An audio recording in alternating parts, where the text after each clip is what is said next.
Hello friends, अभी यहाँ topic दे रहे हैं ग्रेविटेशन यानी गुरुत्वाकर्षण। ग्रेविटेशन, गुरुत्वाकर्षण। जैसा कि आप सभी जानते हैं कि हम सभी लोग पृथ्वी से एक आकर्षण का अनुभव करते हैं, उसको ही बोलते हैं गुरुत्वाकर्षण। न्यूटन्स लॉ ऑफ ग्रेविटेशन के अकॉर्डिंग यदि पृथ्वी की सतह पे कहीं भी दो ऑब्जेक्ट या दो पिंड रखे हैं जिनका सपोज एक का वेट m1 है, सेकंड का वेट m2 है।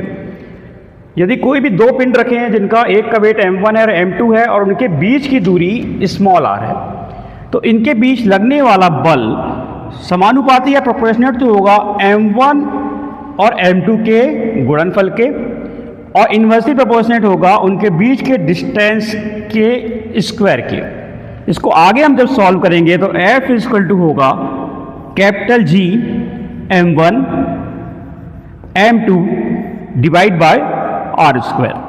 यहां पे G है, G की वैल्यू होती है 6.67 इंटू 10 की पावर -11।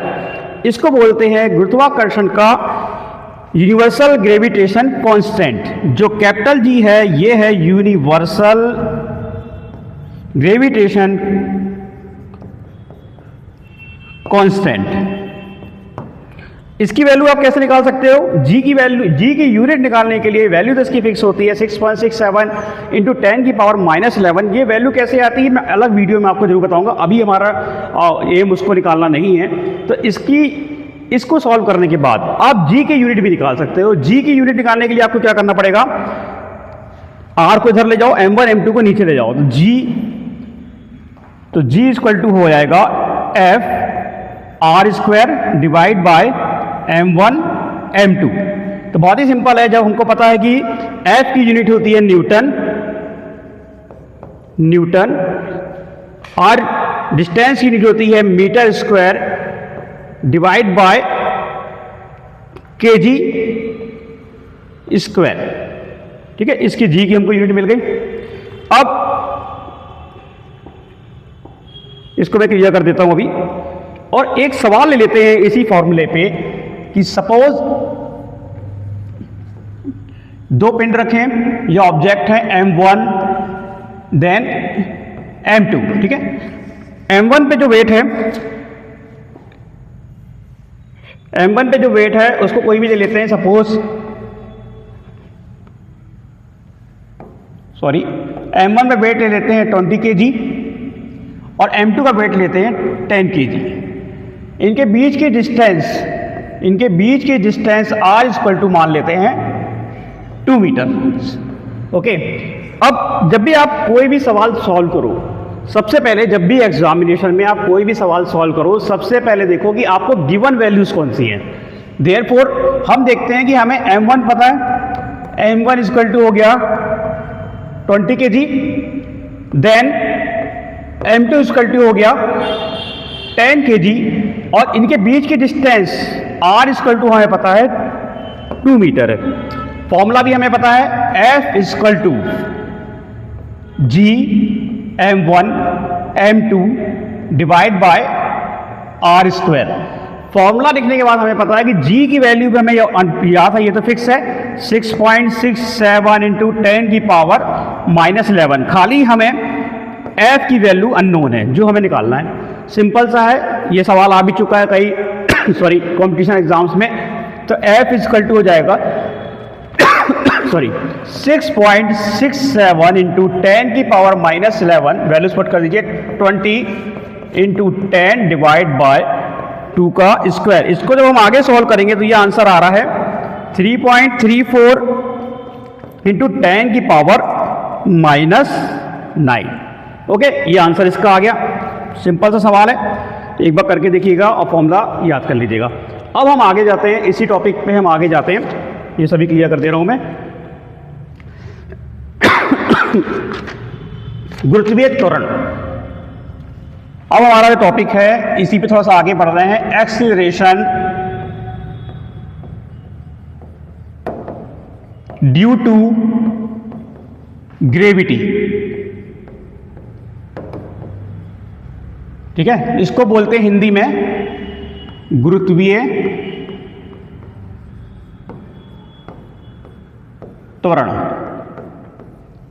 न्यूटन के सेकंड लॉ के according F is equal to mg, जबकि हमने अभी क्या पढ़ा, F is equal to g m1 m2 upon r square. अब थोड़ा सा बात करते हैं अभी कि सपोज पृथ्वी की, ये पृथ्वी है, ठीक है, पृथ्वी की रेडियस कैपिटल R है और कैपिटल M और कैपिटल M ये पृथ्वी का मास है। सपोज पृथ्वी के सरफेस पे कहीं भी एक छोटा सा ऑब्जेक्ट रखा है जिसका मास है स्मॉल m। मैं इसको एक बार फिर से रिपीट कर दे रहा हूं, एक बार फिर से रिपीट कर रहा हूं इस टॉपिक को मैं, कि यदि पृथ्वी का मास कैपिटल M, मास